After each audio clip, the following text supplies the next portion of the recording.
ছাত্ৰ-ছাত্ৰীসকল বন্ধু-বান্ধৱীসকল মোৰ জ্যোতি ইউটিউব চেনেলৰ পৰা তোমালোক সকলোলৈ স্বাগতম জনাইছোঁ আৰু আজি মই তোমালোকৰ কাৰণে লৈ আহিলোঁ লজিক এণ্ড ফিলচফিৰ অৰ্থাৎ তৰ্কশাস্ত্ৰ আৰু দৰ্শনৰ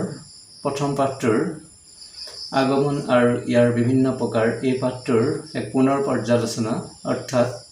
এই পাঠটোৰ আচলতে মই আজি তোমালোকৰ কাৰণে কিছু দৰকাৰী বা গুৰুত্বপূৰ্ণ প্ৰশ্ন কিছুমানৰ উত্তৰ আজি মই লৈ আহিছোঁ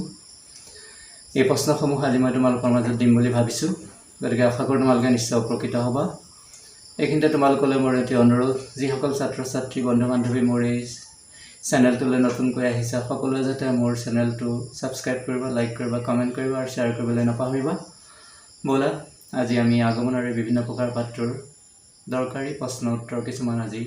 আলোচনা কৰোঁ ছাত্ৰ-ছাত্ৰীসকল আজি তোমালোকৰ কাৰণে লজিক এণ্ড ফিলচফিৰ আগমনৰ ইয়াৰ বিভিন্ন প্ৰকাৰ এই চেপ্টাৰটোৰ কিছু সম্ভাৱ্য বা চমু প্ৰশ্ন উত্তৰ তোমালোকৰ কাৰণে মই লৈ আহিছোঁ ইয়াতে মই লিখিছোঁ কুৱেশ্যন নম্বৰ 1ত সাদৃশ্যানুমানৰ ভিত্তি কি এনচাৰ অসম্পূৰ্ণ সাদৃশ্য বা দুটা বস্তুৰ মাজত থকা সাদৃশ্য জ্ঞান কুৱেশ্যন নম্বৰ 2 সাদৃশ্যানুমানৰ সিদ্ধান্তটো নিশ্চিত স্বভাৱৰ হয়নে এনচাৰ নহয় কুৱেশ্যন নম্বৰ 3 সকলো প্ৰকাৰৰ অনুমানে মূলতঃ সাদৃশ্যানুমান ভিত্তিক নে এনচাৰ হয় কুৱেশ্যন নম্বৰ 4 বৈজ্ঞানিক আগমনৰ মূল ভিত্তি কি কি এনচাৰ প্ৰকৃতিৰ একৰূপতা বিধি আৰু কাৰ্যকৰণ বিধি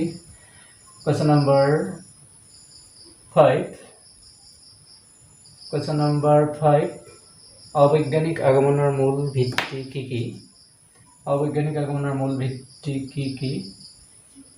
অবৈজ্ঞানিক আগমনৰ মূল ভিত্তি হৈছে প্ৰকৃতিৰ একৰূপতা বিধি অবৈজ্ঞানিক আগমনৰ মূল ভিত্তি হৈছে প্ৰকৃতিৰ একৰূপতা বিধি কুৱেশ্যন নম্বৰ 6 বৈজ্ঞানিক আগমনে কোন প্ৰকাৰৰ বচন প্ৰতিষ্ঠা কৰে বৈজ্ঞানিক আগমনে কোন প্ৰকাৰৰ বচন প্ৰতিষ্ঠা কৰে এনচাৰ সামান্য সংশ্লেষক বচন প্ৰতিষ্ঠা কৰে সামান্য সংশ্লেষক বচন প্ৰতিষ্ঠা কৰে কুৱেশ্যন নম্বৰ 7 অবৈজ্ঞানিক আগমন কি উদাহৰণ দিয়া যি আগমনে সকলো বস্তু বা ঘটনা পৰ্যবেক্ষণ কৰি কেৱল প্ৰকৃতিৰ একৰূপতা বিধিৰ ওপৰত ভিত্তি কৰি সকলো বস্তু বা ঘটনা সম্পৰ্কে এটা যথাৰ্থ সামান্য বচন প্ৰতিষ্ঠা কৰাকে অবৈজ্ঞানিক আগমন বুলি কোৱা হয় যেনে সকলো কাউৰী হয় ক'লা কুৱেশ্যন নম্বৰ 8 বৈজ্ঞানিক আগমন কি বৈজ্ঞানিক আগমনৰ উদাহৰণসহ লিখা যি আগমনে কোনো বস্তু বা ঘটনাৰ বহুতো দৃষ্টান্ত পৰ্যবেক্ষণ কৰি প্ৰকৃতিৰ একৰূপতা বিধি আৰু কাৰ্যকৰণ বিধিৰ ওপৰত নিৰ্ভৰ কৰি সেই শ্ৰেণীৰ সকলো বস্তু বা ঘটনা সম্পৰ্কে এটা যথাৰ্থ সামান্য বচন প্ৰতিষ্ঠা কৰাকে বৈজ্ঞানিক আগমন বোলে যেনে সকলো মানুহ হয় মৰণশীল কুৱেশ্যন নম্বৰ 9 বৈজ্ঞানিক আগমনে দুটা নীতিৰ ওপৰত নিৰ্ভৰ কৰে এই নীতি দুটা কি কি এই নীতি দুটাৰ অৰ্থ কি কি এনচাৰ বৈজ্ঞানিক আগমনে দুটা নীতিৰ ওপৰত নিৰ্ভৰ কৰে ক নম্বৰ প্ৰকৃতিৰ একৰূপতা বিধি খ নম্বৰ কাৰ্যকৰণ বিধি প্ৰকৃতিৰ একৰূপতা বিধিৰ অৰ্থ একে পৰিৱেশত প্ৰকৃতিয়ে সদায় একে আচৰণ কৰে কাৰ্যকৰণ বিধিৰ অৰ্থ হ'ল প্ৰত্যেক ঘটনাৰে একোটা কাৰণ থাকে কুৱেশ্যন নম্বৰ 10 আগমনাত্মক জাপ কাক বোলে এনচাৰ বিশেষৰ পৰা সামান্যলৈ কিছুমানৰ পৰা সকলোলৈ যোৱা যুক্তিৰ যিটো ঊৰ্ধ্বমুখী গতি তাকে আগমনাত্মক জাপ বোলে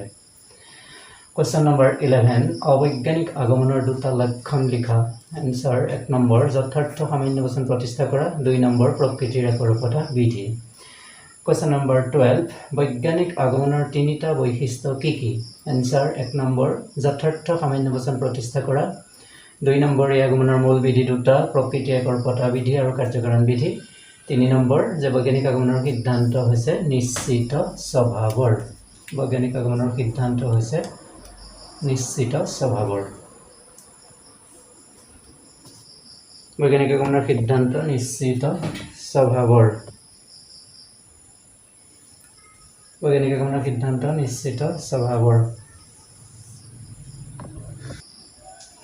কুৱেশ্যন নম্বৰ 13 বৈজ্ঞানিক আগমনৰ সিদ্ধান্ত নিশ্চিত স্বভাৱৰ কিয় এনচাৰ এই আগমনে কাৰ্যকৰণ বিধি প্ৰতিষ্ঠা কৰে তোমালোকে মোৰ ইতিমধ্যে আগৰ ভিডিঅ'বিলাকত পাই আহিছা যে বৈজ্ঞানিক আগমনৰ সিদ্ধান্ত নিশ্চিত স্বভাৱৰ এই কাৰণে যে বৈজ্ঞানিক আগমনে দুটা বিধি প্ৰতিষ্ঠা কৰে, এটা আছিল প্ৰকৃতিৰ একৰূপতা বিধি, তাৰ উপৰি আছিল আনটো কাৰ্যকাৰণ বিধি।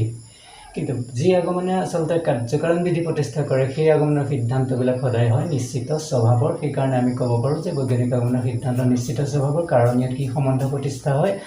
কাৰ্যকাৰণ সম্বন্ধটো ইয়াত প্ৰতিষ্ঠা হয় বা কাৰ্যকাৰণ বিধি প্ৰতিষ্ঠা হয়। কুৱেশ্যন নম্বৰ 14, অবৈজ্ঞানিক আগমনৰ সিদ্ধান্ত সম্ভাৱনামূলক কিয়? ইয়াতো মেইন কথা এটা আছে, এই আগমনে কেৱল প্ৰকৃতিৰ একৰূপতা বিধিৰ ওপৰত ভিত্তি কৰিহে সিদ্ধান্ত নিৰ্ণয় কৰে। এতিয়া বৈজ্ঞানিক আগমনে কাৰ্যকাৰণ বিধি প্ৰতিষ্ঠা কৰিছিলে, কিন্তু অবৈজ্ঞানিক আগমনে কাৰ্যকাৰণ বিধি প্ৰতিষ্ঠা কৰিব নোৱাৰি, কেৱল প্ৰকৃতিৰ একৰূপতা বিধিৰ ওপৰত ভিত্তি কৰি সিদ্ধান্ত নিৰ্ণয় কৰিছে। সেইকাৰণে অবৈজ্ঞানিক আগমনৰ সিদ্ধান্ত আমি সম্ভাৱনামূলক বুলি ক'ব পাৰোঁ। কুৱেশ্যন নম্বৰ 15, আগমনাত্মক জাপৰ জটিলতাবোৰ আঁতৰ কৰিবলৈ বৈজ্ঞানিক আগমনে কিহৰ ওপৰত নিৰ্ভৰ কৰে? এতিয়া বৈজ্ঞানিক আগমনৰ মূল কথা দুটাই আছিল,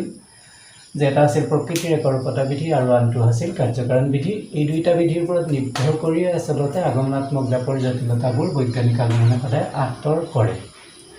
কুৱেশ্যন নম্বৰ 16, সাদৃশ্য অনুমানৰ মূল্য কিহৰ ওপৰত নিৰ্ভৰ কৰে? এনচাৰ, সাদৃশ্য থকা গুণৰ সংখ্যা, যিটো গণনা কৰা হয় সংখ্যা, আৰু তাৰ যিটো ইম্পৰ্টেঞ্চ গুৰুত্ব, সংখ্যা আৰু গুৰুত্ব এই উভয়ৰ ওপৰত সাদৃশ্য অনুমানৰ মূল্য নিৰ্ভৰ কৰে। কুৱেশ্যন নম্বৰ 17, কোনজন তৰ্কবিদৰ মতে অবৈজ্ঞানিক আগমনৰ মূল্য নাই? ইয়াতে এজন তৰ্কবিদৰ নাম উল্লেখ কৰিছোঁ, তৰ্কবিদ বেকনৰ মতে অবৈজ্ঞানিক আগমনৰ কোনো মূল্য নাই। কুৱেশ্যন নম্বৰ 18, সকলো মানুহ হয় ধাৰ্মিক, এই বচনটো সংশ্লেষক নে বিশ্লেষক বচন? এতিয়া এই বচনটো হৈছে সংশ্লেষক, সংশ্লেষকৰ আন এটা নাম হৈছে যথাৰ্থ বচন। কুৱেশ্যন নম্বৰ 19, তথাকথিত আগমন কাক বোলে? এনচাৰ, যি আগমনত আগমনাত্মক জাপ নাই তাকে তথাকথিত আগমন বোলে। গতিকে আগমনাত্মক জাপ য'ত থাকিব সি হয় যথাৰ্থ আগমন বা প্ৰকৃত আগমন, আৰু য'ত আগমন জাপ নাই তেতিয়া হয় অপ্ৰকৃত বা অযথাৰ্থ বা তথাকথিত আগমন বুলি কোৱা হয়। কুৱেশ্যন নম্বৰ 20,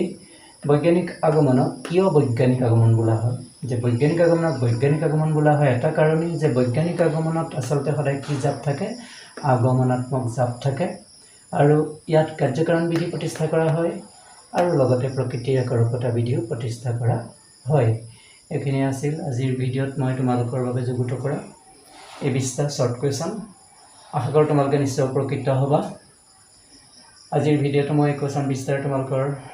আজিৰ ভিডিঅ'টো মই সামৰিলোঁ। সকলোলৈ ধন্যবাদ ৰাখি মোৰ আজিৰ ভিডিঅ'টো ইমানতে সামৰিলোঁ।